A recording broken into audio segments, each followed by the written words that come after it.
Happy New Year, everybody. I don't know why, but that whole thing, Happy New Year, Happy New Me, has a really nice ring to it. So I say that often. And this was the first call, It's Time to Come Alive coaching call for the year. I'm really excited about that. I made some commitments to myself this year that I want to make sure that I bring to life on our conversations. For those of you that don't know me, my name is Valerie Hope, and I'm a professional speaker and an executive coach. And this conversation that we have every week is an opportunity for me to talk about things that seem to matter to me or to the people that I speak to, my clients, and also an opportunity for me to engage with other people. So when at the beginning of the call, I'll share some thoughts, things that have been kind of running through my mind that I think might be helpful or thought-provoking for you. And then towards the midway in the call, I'll have an opportunity to open the lines and you'll be able to share your thoughts, share your questions. Anyone that would like to have some one-on-one coaching and have conversations with you as we go through our time together. Before we go into all of that, I definitely know that off in the morning can sometimes be a little bit harried, right? For some people, maybe some of you had just come back from a meeting, or perhaps have been going through your emails or getting kids ready for school, or there's a myriad of things that you're likely trying to do at the same time or have been doing up to this point. And it's important for us to just ground ourselves. So at the very least, whether you're watching this on the video or if you're listening to this on the phone, you have an opportunity to be even more present than you already are. The way I like to do that is through this exercise. And in the mindfulness exercise, again, is a chance for us to just really be present to the experience we're having. And today, the topic is really about strength. It's about talent. It's about skill. So I thought we'd start off with mindfulness today by asking, first of all, requesting that you, if you're in a safe place, you may close your eyes for this because it does allow us to look inward even better or with more ease. If you're not, if you're driving or if you're doing something that requires you to have your eyes open in order to be safe, then please do not close your eyes. But I do want you to somehow gaze inward, if you will. And along with that, just feel if you're sitting or if you're standing, to put yourself in the most comfortable position. So that usually means sitting up straight. If you're leaning or something, to straighten out, to put your feet flat on the ground, and allow wherever you're sitting or however you're standing to take on the weight so that you feel supported. Okay. So as you're doing that, I also want to invite you to take a few deep breaths. And deep breaths in through your nose, and then releasing them through your mouth. It's always a way to slow down, take stock by taking some cleansing breaths. I invite you to do that now.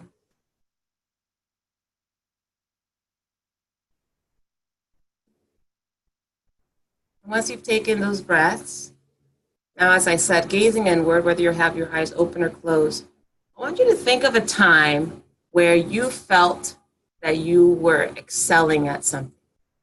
You felt like you were doing something well. It could have been you achieved a goal, maybe you earned a diploma, perhaps you won some sort of competition, or you solved a problem. I mean, it could be even as you were shopping for gifts, that you felt like you were in that zone, that you found just the perfect gift and just a perfect price, or you found that deal, or you were able to negotiate successfully.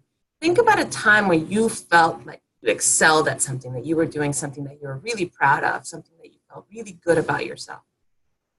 Okay. I hope everybody has something in mind, because this exercise will be helpful when you do. Now, when you go back to that moment, I want you to picture it in your mind. Like, picture yourself at that store negotiating that price, or picture yourself working on that particular problem, or laying out the plan. Perhaps you were having a conversation with somebody and you felt really strong or very skillful in managing that conversation. I want you to put yourself back in that situation. And as you do that, go ahead and continue to take some deep breaths. I want you to picture yourself there again right now. And think about the sensations that you felt in your body while you're in that moment. You might think about, oh, yes, I got that diploma, or oh, I solved the problem. But I want you to really go down a level deeper and think about, where did you feel it in your body that you were doing something amazing, that you were doing something fun, or that you were doing something that engaged your talents and your skills? Oh, I know for me, sometimes I feel like this warmth wash over me. It could be, warmth that kind of washes over my face, my neck. Some of you might be experiencing goosebumps in the moment where you feel like, yes, I'm doing something amazing, or doing something that's really aligned with my strengths or my skills or my talent. Perhaps there's some tingling, there's a sense of this electricity. I want you to really think through what that physical manifestation of success or excellence felt like for you. What was that physical sensation? And again, picture it. I want you to feel it as best as you possibly can. Just be with that sensation for just a moment.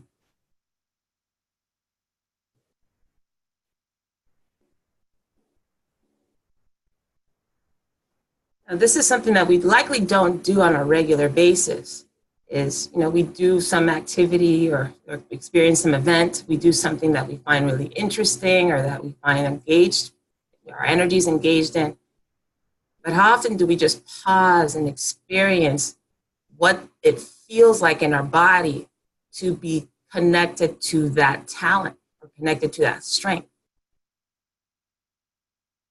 And one of the reasons that I wanted to start off our conversation today with that exercise is because this year, for all of us, as we're starting off perhaps something new, a new way of doing things, new relationships, new goals, new ventures, the way that I found to be most successful is engaging myself, like really looking inward and experiencing fully, not just what's happening on the outside, not just if I'm doing a presentation, or if I'm coaching someone, or if I'm engaged in some sort of activity that I really enjoy, but really noticing what's happening for me inside. And Carl Jung, the Swiss psychiatrist, always said, he who looks outside dreams. He who looks inward awakens. And, it's time to come alive. So this is an opportunity for us to awaken to that gift, to that strength, to that talent. That mindfulness exercise is really for us to start noticing what it is that where our bodies go when we're connected to that. I recall I was in a leadership class a few years ago, and one of the exercises they asked us to do was to go out and find people in our lives and ask them several questions so that we could gain some insight or some feedback about ourselves. There's a lot of ways to learn new things, right? You can read a book, you can take a class like I was in this case. You can talk to people and let people tell you, which is that step that I took. So I went out and I asked some people in my life, family, friends, colleagues, about some of my strengths and some of my weaknesses. There was a set of questions we asked, but those particular two were interesting. And I got some feedback about one of my strengths being how engaged or how interested I was in people and how much I really connected with people. But what's interesting, at the same time, the weakness was, Valerie, you can be a little pushy. And those of you who might be on this call who know me, you may have experienced that. And if you do, I'm so sorry that you did. My intention wasn't to come across as pushy, but they did mention that you can be insistent when you're committed to doing something, right? And I remember the time just processing that feedback and just thinking, okay, I get it. And, when I'm excited about something or when I believe in something strongly, I'm like all in. And I want everybody to be all in too. Well, I had that, that inner awakening that Carl Jung spoke of when I went, ironically, to something that required you to be really quiet. And that was a yoga class. And in that yoga class, we had to do a Thai massage. And for those of you who are not familiar with Thai massage is very physical style of massage. It's not just, caressing or rubbing through or kneading someone's arms. It's really about using your entire body to massage the other person. And so they asked us to find a partner in the class. And the woman that was next to me, I'm 5'11", so I'm a tall woman. This woman probably came up to like here, maybe my elbow. She was petite, really small. So I asked the teacher, I'm like, should we be with somebody our own size for this? And they said, no, it doesn't matter. Just go ahead and pick the partner next to you. So the woman and I looked at each other and we're like, all right, yeah, you're in? Like, I'm in. And so she went first. And so she laid down on the ground. And the objective was for those of us who were going to do the massage to actually use our feet and massage from their glutes all the way down to their calves, like literally stepping on the person. And for a moment, I got a little tense because I'm thinking, I'm going to snap her in half. Like, seriously, I just couldn't figure out, like, how is this going to work? And I was super tentative. And in that moment, I had that inner awakening, that feedback that I'd gotten about my strength being that I'm really engaging with people, I really connect with people, but at the same time can be really insistent and almost even pushy for some. I had the insight that this is how it must manifest itself with other people. That if I come across too strong, I literally could break them. I didn't break the woman. I was very gentle, but I did remember feeling very conscious of giving her a good experience. It's a massage. Massage is supposed to be pleasurable. It's supposed to be relaxing. It's supposed to be enlivening. And at first, I was so tentative that I knew that I wasn't putting the pressure that she likely was benefiting from. So I found myself communicating with her. Is this too much pressure? Do you need more? Do you need less? And she would give me thumbs up or thumbs down, and I was able to regulate the pressure that I put on the massage. And I thought that was just such a great demonstration of when we are in our strengths, when we are doing something that we love. Most of the time it's pretty unconscious, I've found. In all the conversations I've had about strengths with people, we're not always that present to our strengths. We don't always have that sensation that we're connected to in the moment. And if unregulated, if unconscious, we can overpower. We could potentially overpower others because our zest or our zeal for what we're doing takes over, right? We want to really, we want to break that person down, and we want to tackle that problem, and we're like a dog with a bone. And so my invitation to you is to start looking at places in your life where you're not aware strength is being manifested. That's the number one thing. Number two is to think about when you are engaged in that particular strength, and what is the experience of the person that is the beneficiary of that strength, right? How are they interacting with you? And can we be so present as to not only be aware of our own, also think about what is the other person's experience? How are they interacting? How are they enjoying it? Are they benefiting from it? Do they need more or less from us? So those are some things to think about. I came up with an acronym. Acronyms can sometimes be pretty cheesy, but I find that they're effective ways for people to remember things. When it comes to strengths, I love Strength Finders. Strength Finders is a book that was put together by the Gallup organization, Donald J. Clifton. For those of you who maybe have seen this, I'll show it to you. I've been using this book for almost a decade now, maybe even longer at this point. And what I love about it is that it's an assessment that one can do where you can actually break down your top strengths, talents, really, your top talents. And then based on those talents, it gives you a definition of the talent. It tells you how you can use that talent and maximize it. It tells you how you partner with other people. I mean, I'm such a nerd about this that I actually did the talents of everybody in my family, and I put together a little graph, a little chart for everybody so that I know everyone's talents. It's kind of part of my thing.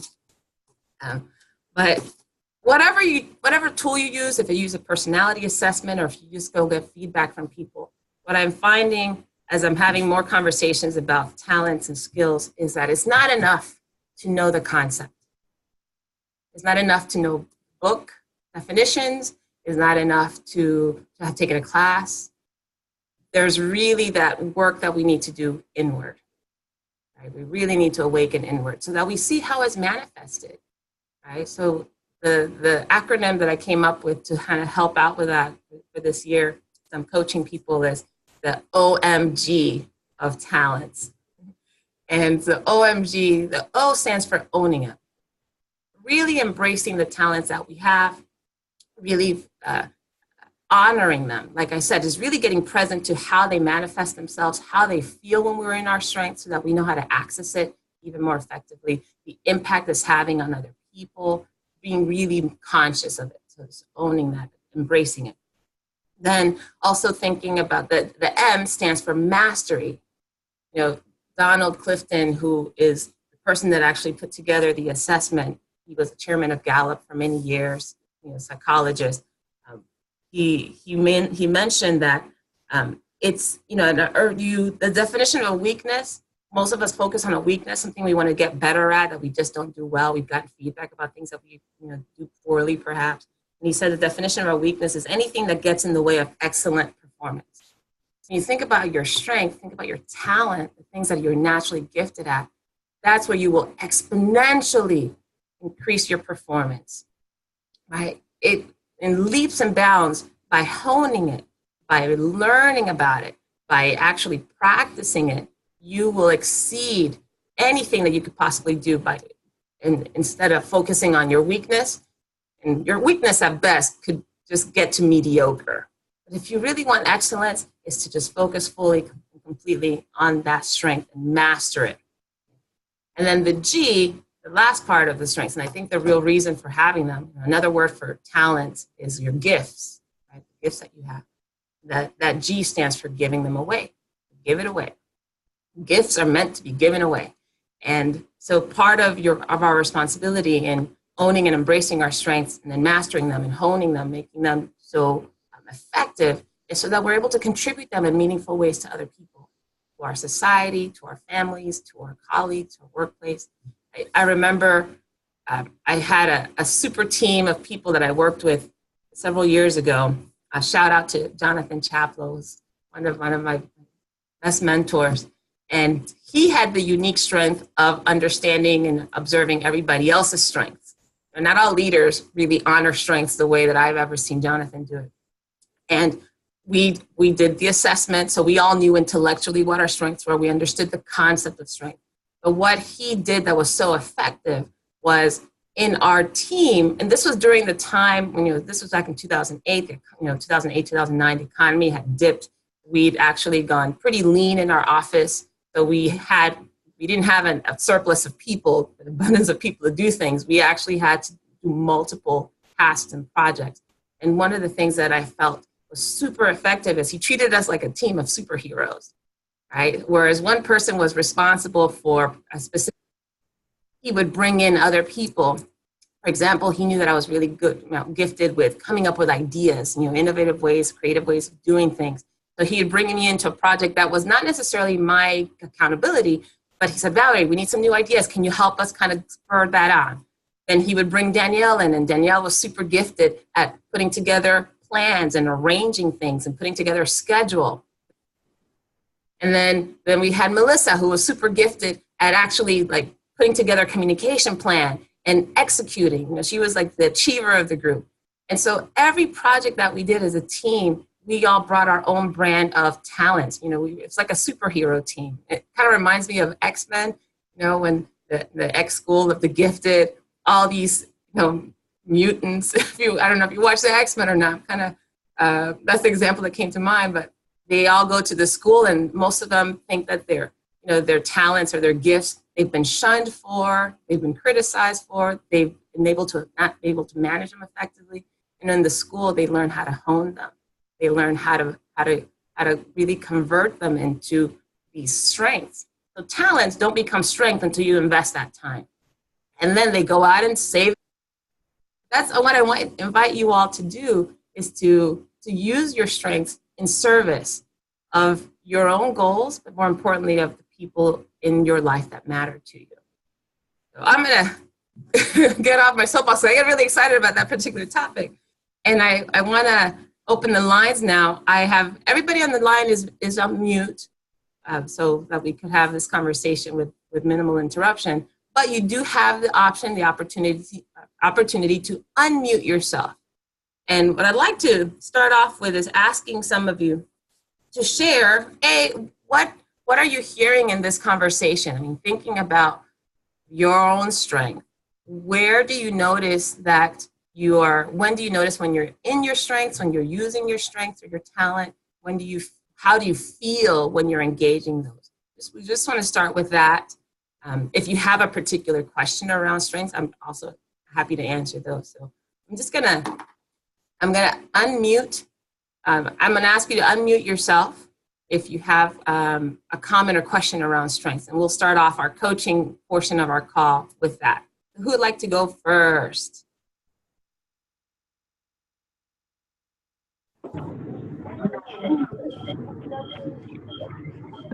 Just jump right in, anybody.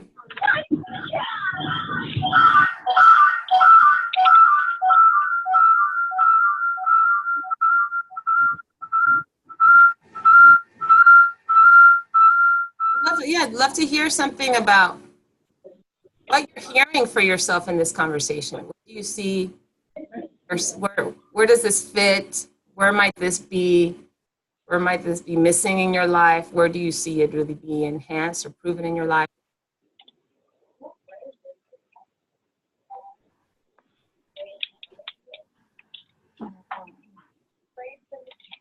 I'm going to call on a couple of people because I do know some people's names here, just to get your thoughts. Johanna. Welcome back, Johanna. I knew you were going to call me. Did you? I knew it. I was looking down at my phone. I'm like, oh my gosh, am I even on mute?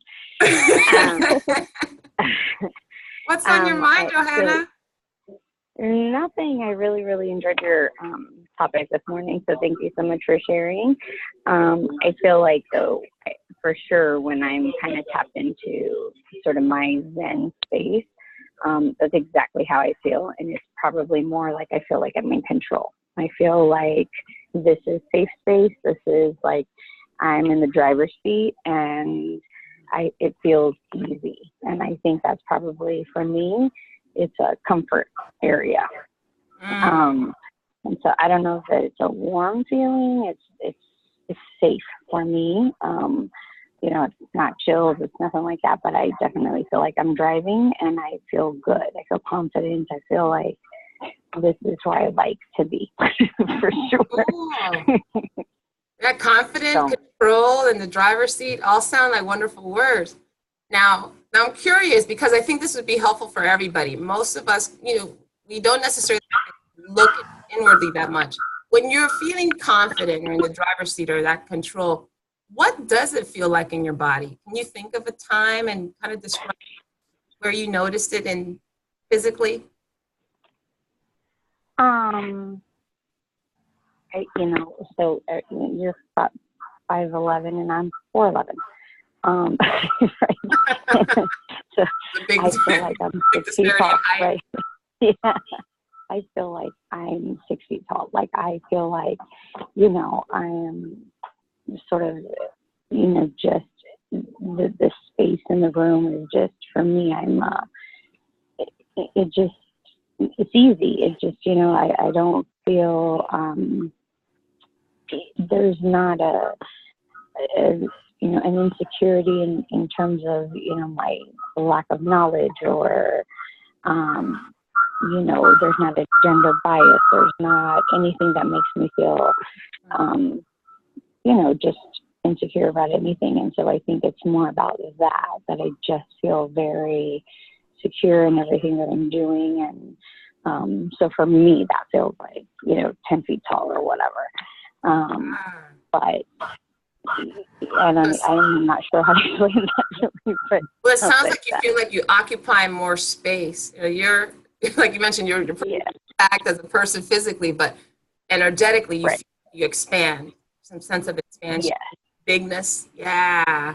Not, Right. And I'm a person that really likes to help, and it's definitely what I do in this role. So when I feel like I'm doing that and achieving that, and somebody's accomplished, whatever it is, if it's a job or whatever, then that I feel fulfilled.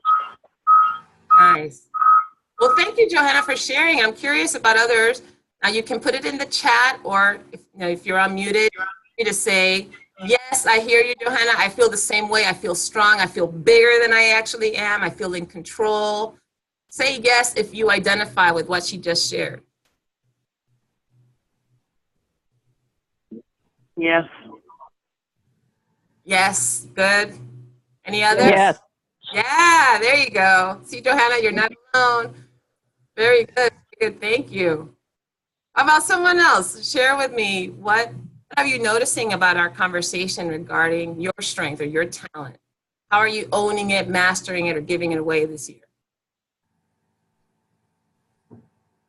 Hey, Yeah. can you hear me? Felipe. Yes. Hi, Felipe.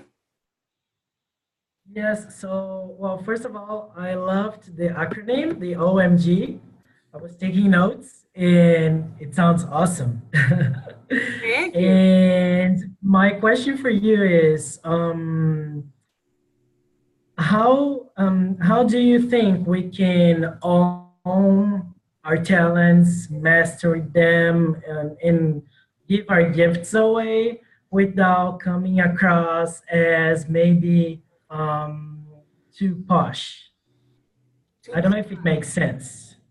So Yes. tell me, give me an example. Bring some reality to what your question is. Like, give me an example of where you felt that, Um, noticed that. So yeah, I was thinking about situations where I was um, talking publicly. So in my job, either I was giving a training session or speaking at a staff meeting, and I feel good about it. I know all people have told me I can do it in a very nice way, so I feel good. I feel it's one of my strengths. Um, but there are times that okay, I feel good doing that, but I don't want people to think that oh, here he comes again. Oh my God, it's him again. Because well, he is one of the few that speaks and feels good about doing that. So here he comes again. And I don't know, well, I feel good about owning this talent because I finally understood it's something that is beneficial. I try to give it away. But at the same point, I don't know, I don't want it to become, oh my God, I'm so good at that. I'm the best and you don't know anything about it. So how can Yeah. I own that? How can we own that without coming across as, like too, too good at this job? Yeah. So conceited, or like you said, posh. Yes, exactly. Okay. Yes. So here's the way to look at it. Tell me, how do you feel when you're in front of the group? And what is the intention behind you demonstrating that strength? I feel good because I'm using something that I feel comfortable with to influence people. So whenever I have to perform it, whenever I'm in these kind of situations, usually those are situations where I have to give a strong message. And I feel that that's influencing and I love it. Yeah. Now, it's interesting because I didn't notice you say something like, well, I'm really trying to prove myself. I want to show them how much I know and how good I am. It sounds to me like you really have a lot of conviction. You have a strong belief in that what you're doing and how you're doing it is really authentic to you. Did I get that? Is that accurate? Yeah. Yes. Well, I don't want them to have this feeling that I'm the only one who knows how to do that. Yeah. But yes, I feel comfortable doing it. Good. Okay, so here's the second question. What feedback have you gotten from people? And this is for everybody, by the way. As I'm talking to Johanna, I'm talking to Felipe or whoever comes on, I want you all to listen for yourselves where this might come up. You might have a similar question, or you might be the person that looks at people that are using their strength and going, who does she think she is? Or who does he think he is? But I want you to really start engaging with this conversation from your own life. Okay. All right. So back to you, Felipe. What feedback do you get from people when you are in your talents, when you're using those strengths? What do they say? What do they say? That I should do it more often because, well, it comes kind of naturally. So if there are colleagues that have a hard time doing that, it comes a bit more naturally to me. So if there's no reason to look for another person if I don't have a hard time doing that, that I'm good at it. Okay. So the people in your life, or the people that are experiencing you when you're in your talent, they recognize that it's a talent as well. And they're actually asking you, they're offering you opportunities to bring your talent to life. Yes? Yes, that's it. So where does the concern for being conceited or too posh, where does that come from?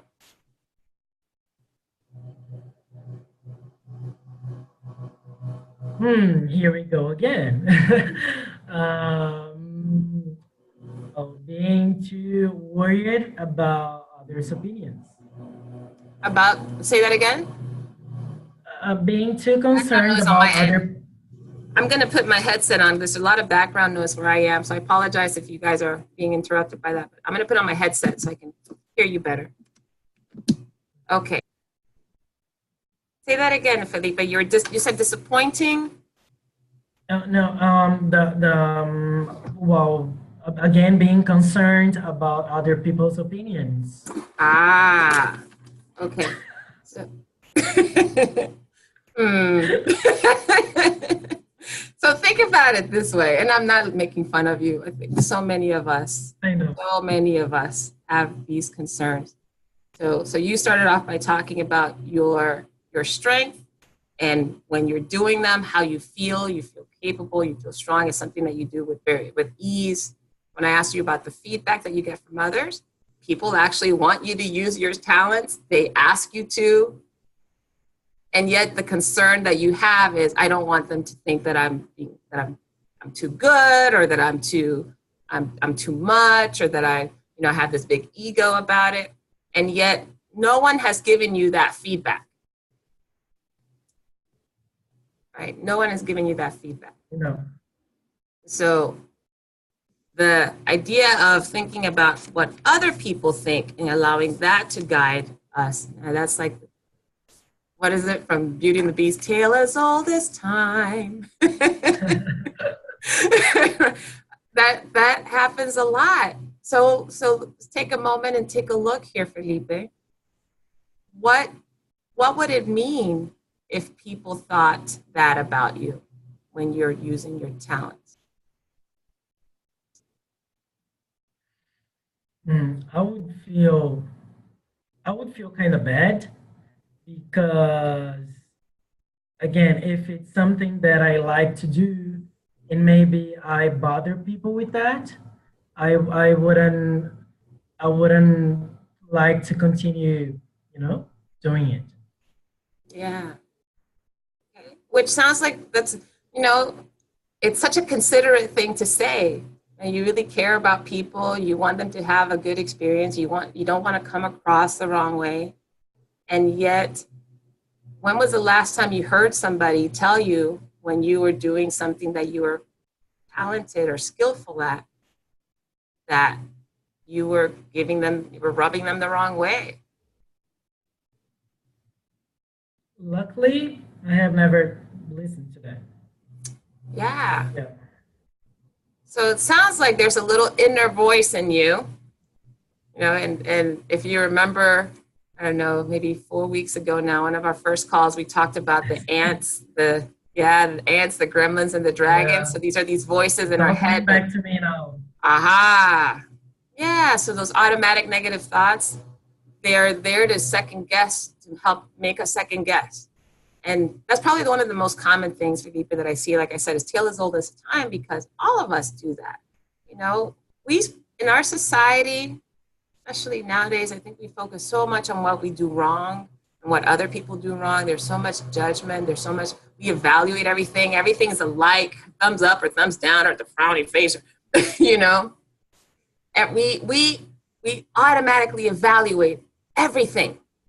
And we make it super easy for us to evaluate other people. And sadly, but it's the reality, sadly, is we also evaluate ourselves, sometimes far more critically than other people evaluate us. So I would invite you to kind of look at why that voice in your head is running the show. They're called automatic negative thoughts, ants. A-N-T-S. Yes. Automatic negative thoughts, exactly. You gotta kill the ants. Kill the ants. Kill them all. Now, easier said than done, right? I do think. But I think it's also cultural too, right? I mean, but I mean, if you're going to see somebody up there talking and doing something and they're doing something about it, they're practicing their talent, you are proud of that. And if they have any comments, then maybe they go and practice and do it themselves. But, if you have a talent, you show it and be proud of it. It's not like you're bragging or whatever. Maybe you're helping other people, but I would just, you have to know, maybe just get a group of people and just say, if I'm coming across that way, let me know, whatever, or, just go about your business. They're always going to be haters. So you just have to do what you're doing. And you can't hide your talent because somebody doesn't like it or somebody doesn't, they need to, pipe up and go do it themselves. So you just can't worry about so many of those things. Absolutely. Tell me your name. This is Martha. Martha. Thank you, Martha. No, absolutely. Right. We can't worry about those things. They do get in the way of us performing at our best. And I can also hear from you, Martha, that having those automatic negative thoughts, you likely, like all of us probably experience them too. How do you get rid of them? What did you have to do to counteract that? It's a journey. You don't get rid of them, but you have to recognize them and just try to, tell yourself that that's what it is and try to counter it with something positive. Can you give us an example? Well, everybody's going to always have negative thoughts. That's just you personally. I can't do that. I'm not good enough. I don't know why I'm here. Why did I get chosen? Why did they, they're probably not going to approve something, or they're probably not going to, let me do this, or they're probably not going to see me. It's in everybody's head all day long. So you just have to, every morning you wake up and you just, go be who you are and think positive thoughts. You have to practice that muscle. You have to practice that, that saying to yourself. And the more you practice it, the better you'll get, to show the courage and the confidence. Nobody's going to do it for you. So you have to do it yourself, and you have to know those things. When you hear it coming, say, nope, that's not what it is. Nope, that's not right. That's not true. You just keep telling yourself and practice that. No, I want to acknowledge you, Martha. Definitely, I could hear the focus on being positive about yourself. It's an active, right? It's an action to take to counter those thoughts or counter that negative perception that you might get from people. Very cool. Thank you. Felipe, how was that?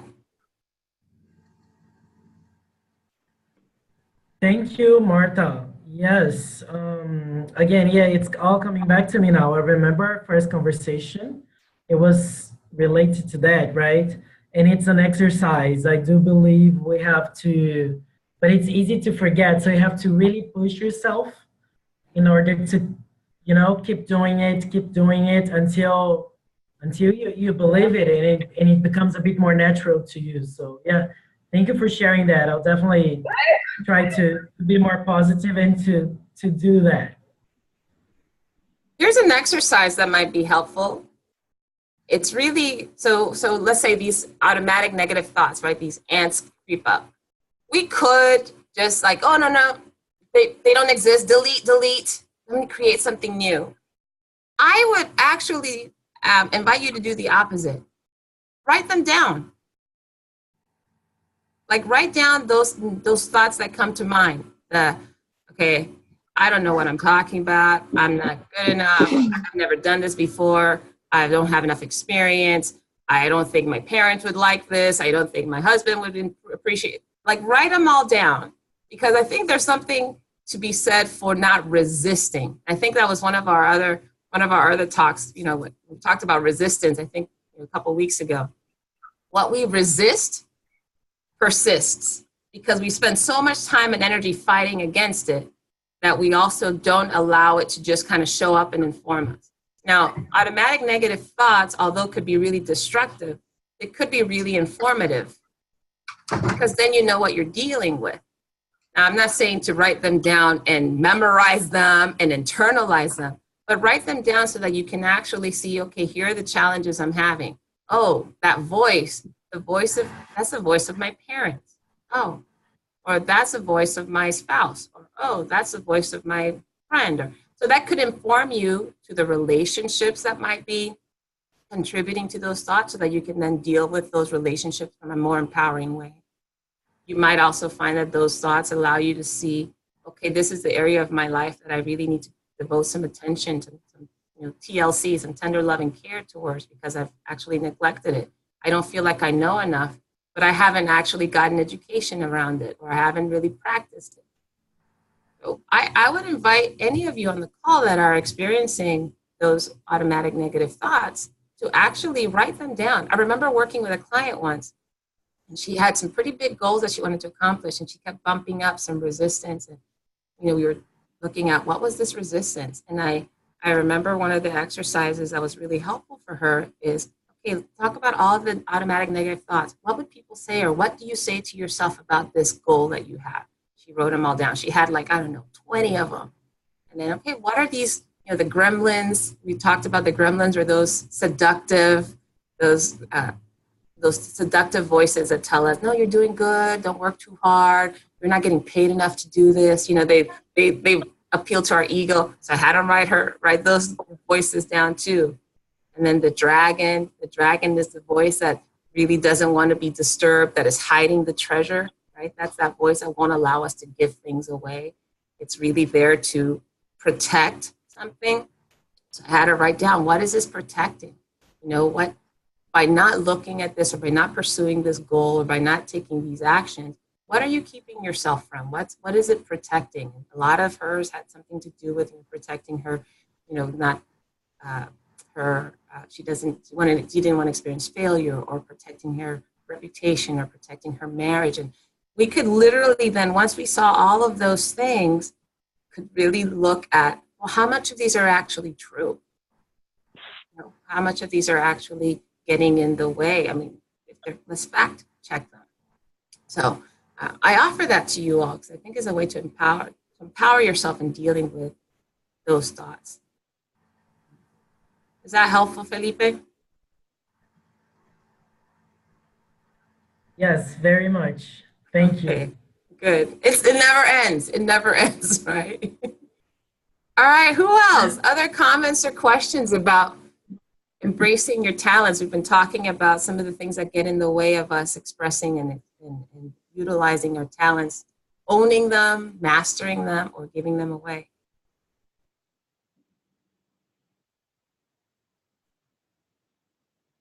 Hey, Valerie, it's Jeannie. Hey, Jeannie. How are you doing?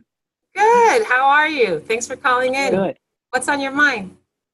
Well, I was just thinking about what you were talking about, and thinking about those things that hold me back. I think about where else it's shown up in my life, and that's what helps me sort of get past my own fear of stepping up into my power. Most of the time that comes out of something that's happened when I was a kid that really had nothing to do with me, but I made it mean something about me. So I think that this is a great conversation in terms of getting past that fear and really stepping into your power. Jeannie, would you be comfortable sharing an example of something that you noticed was based in your childhood that has been impacting you as an adult? How you got rid of it, or how you're managing it, or if not? Yeah, I think perfection was a huge issue growing up, because of my family dynamics, that anything less than perfect was unacceptable. And perfection is just not something that as a human being I could achieve. So I think I spent a lot of my time, feeling like I'd failed because I wasn't perfect. Mm. And that was a big one to get past. And how did you go about getting past it, Jeannie? Oh, lots of therapy, lots of classes, lots of training. I think a lot of self-reflection. I think that's really important, and support, from people that you trust. Yeah. Oh, that's huge. I do think I remember having a conversation this weekend, actually, and a friend of mine was sharing how it's taken years for her to get involved in her church the way she really wanted to. And the reason for that is because she had this idea that I'm not going to do a good job. It's not going to be perfect. And people are going to be upset, or they're not going to like it.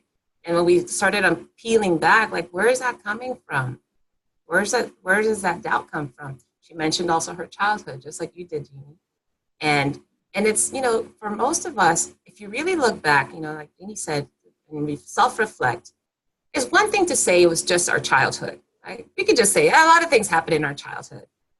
I would challenge you to really look at what happened in your childhood, like what was said or what was done that we then interpreted into something that for, 20, 30, 40, 50, 60 years has kept us locked.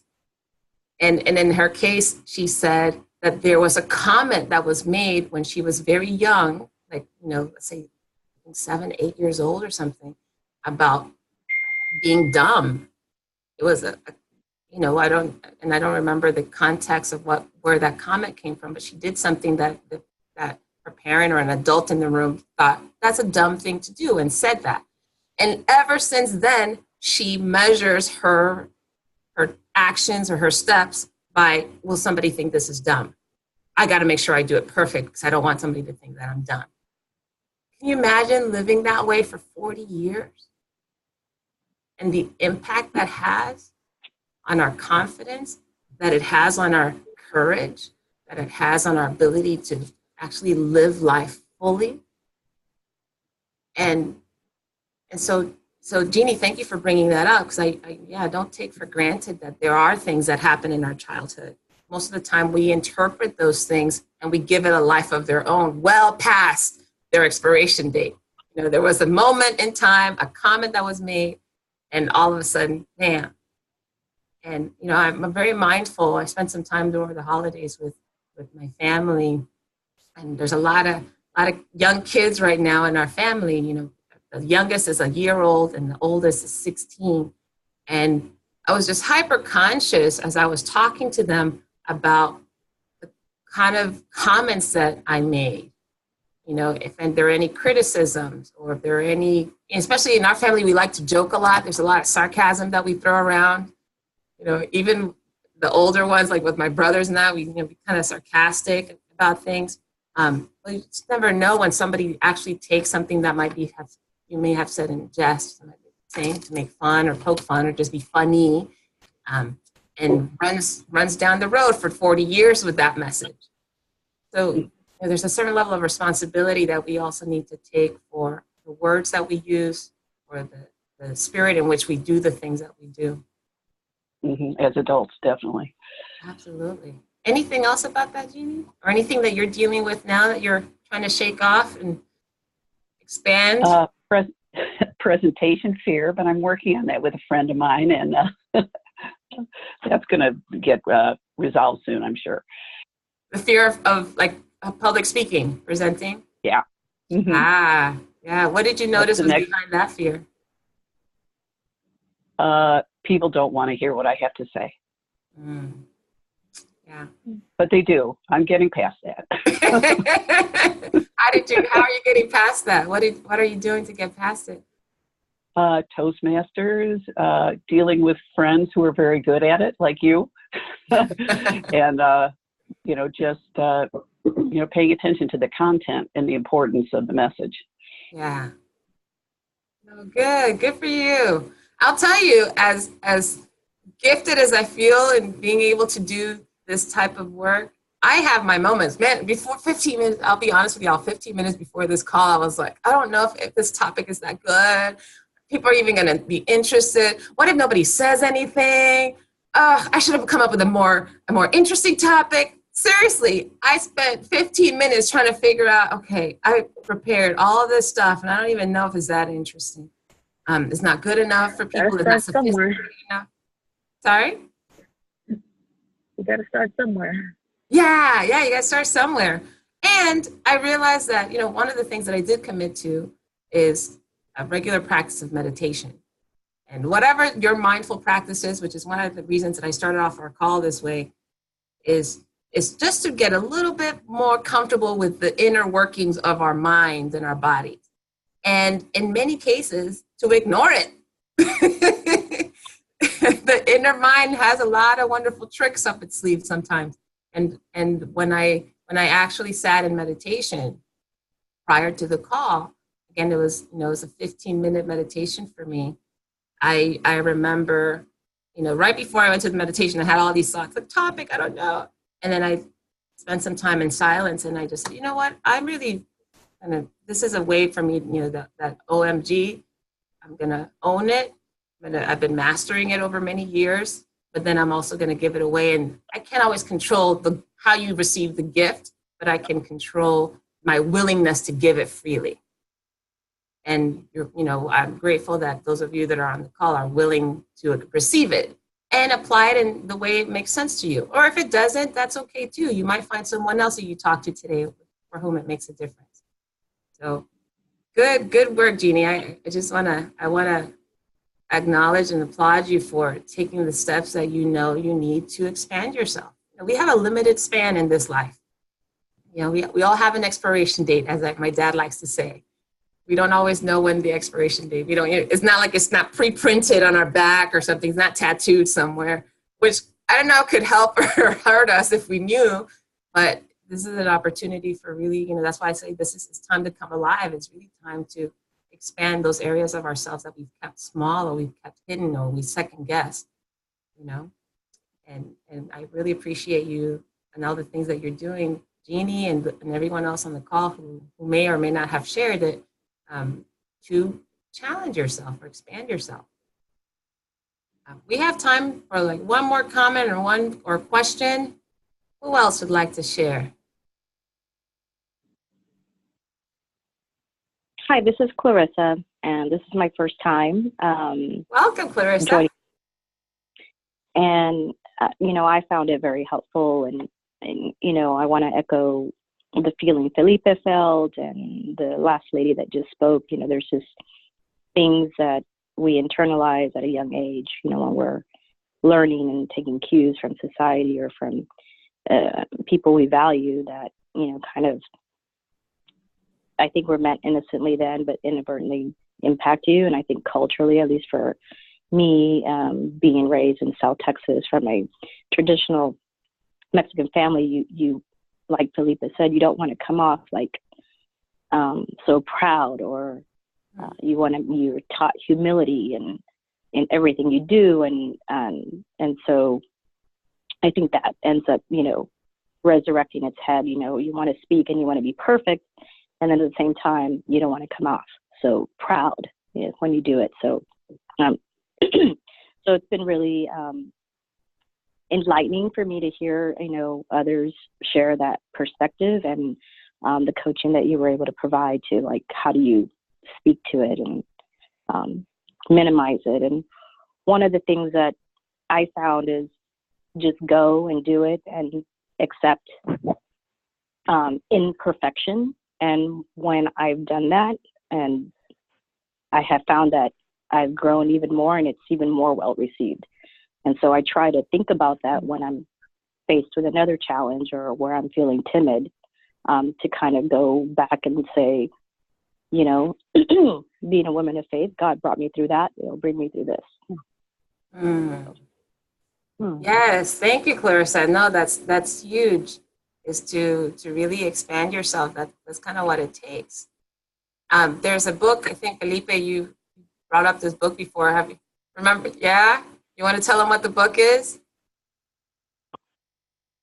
Well, yeah, I remembered instantly about this book. It's called The Gifts of Imperfection, recommended by Valerie Hope and written by Brené Brown. And yes, well, she's amazing. This book is, oh my God, it has so many examples, and it talks a lot about embracing vulnerability, right? And she also has great interviews with Oprah, where you can learn more about it, and maybe there are fastest ways for you to get in contact with the theme. But yeah, look it up. It's Brene Brown, The Gifts of Imperfection. And whenever I'm trying to be that perfect, I remember some of the thoughts and some of the lessons from the book. And then I find myself trying to stop myself from doing a couple of things. Sometimes I succeed, sometimes I don't, but we are all in this together, right? As we can see. So I definitely recommend it. Hey, thanks, Felipe. There's an endorsement for Brene Brown there. Good. No, but Clarissa, thank you so much for bringing that up. That yeah, the imperfect is somehow it's also by design. You know, like you mentioned, you're a woman of faith, so it sounds like your faith really has guided you to do what you're here to do, regardless of how others might perceive it. How do you, Clarissa? Just a quick question: how do you manage conversation, knowing that in your culture, right, your family or your environment, that isn't how other people think? What do you do or say about that? Well, that's really interesting, I guess. Around my work friends, a lot of who are on this call, I think I'm my professional self, which has to be different in order to be successful. But around my family, I'm people don't really know what I do. I don't talk about my work. And what I do try to do is seek out, like you said, the young family members, especially if they're young ladies, and try to inspire them and build them up and celebrate their talents. But I don't talk about what I do. Okay. And what's been the impact of that? I think if people ask me in small quarters, I will tell them, but I guess I feel like I don't need to. Okay. You know, I kind of like that whether I was a cashier or a major executive, I'm loved by my family, and that doesn't necessarily matter. Got that. Yeah, thank you, Clarissa, for sharing. Just to kind of wrap up the topic, first of all, I just want to thank everyone that shared today, your input, your vulnerability, sharing with us what's been on your mind or how you've overcome or are starting to overcome some of these doubts and self-doubt and fears. I remember a story by Stephen Covey, who is the famed author of 7 Habits of Highly Effective People, a book that was written back in the 80s. He had a business partner whose name is Will Murray. And Will Murray and I met several years ago. He's since passed, and was a really wonderful mentor to me. And I remember him sharing a story where Stephen Covey and Will had established a Covey Leadership Center. They were the co-founders of the Covey Leadership Center. And Stephen was usually the person that was in the front of the room, providing the classes and facilitating the sessions, whereas Will was the business mind. Right? He was out marketing and bringing in the clients and that sort of thing. And so it happened that Stephen had to go away for a trip of some sort during a time that they were having a very important workshop. And so he asked Will to take over and actually do the workshop in his stead because, Will knew the same information. They both, they created the curriculum. They worked so intimately together. He's like, you got this. You mind doing this for me? And Will was like, absolutely. Well, when Stephen came back from his trip, he asked Will, how did it go? How did the session go? And Will was like, I don't know. I worked on the same stories that you give. I brought up some of the same points. I really sharpened up what I was doing. I wanted to make sure that I did my absolute best, but people didn't seem to really engage with me or engage with the subject the way that I've seen them do it with you. And what I loved about that is that Stephen responded by saying, well, you were so focused on showing your best self, right? And doing your best, which is a wonderful trait. The challenge was that you were seeking to impress people, not to bless them. And so the moral of the story, Stephen said, is seek to bless, not to impress. Right? When we talk about owning our gifts and our talents, if it's about us looking good, if it's about avoiding looking bad, if it's about making an impression on people, showing them what we're, showing our worth, if there's any of that mixed in with what we're doing, we will get that feedback very quickly from other people. They will either disengage or they will criticize, right? And there's all sorts of things in the mix. But one thing that we could do is really embrace that we're here to give something away that was intimately and uniquely given to us. We all have a seed of potential within us. It's up to us to really nurture, to water it, to give it the kind of light and air that it needs in order for it to blossom. So that's what I want to leave you all with today. Thank you all so much for joining our time today. It's been great talking and sharing with you. We do these calls every week, Tuesdays at 8:45 Central Time. I'm based in Dallas, Texas. Please join me on LinkedIn or on Facebook. If you have more questions, feel free to reach out to me. My website is www.valeriehope.com.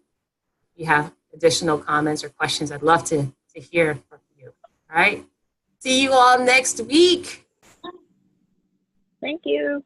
Thank you. Thank you. Bye-bye. Bye, everybody. Thank you.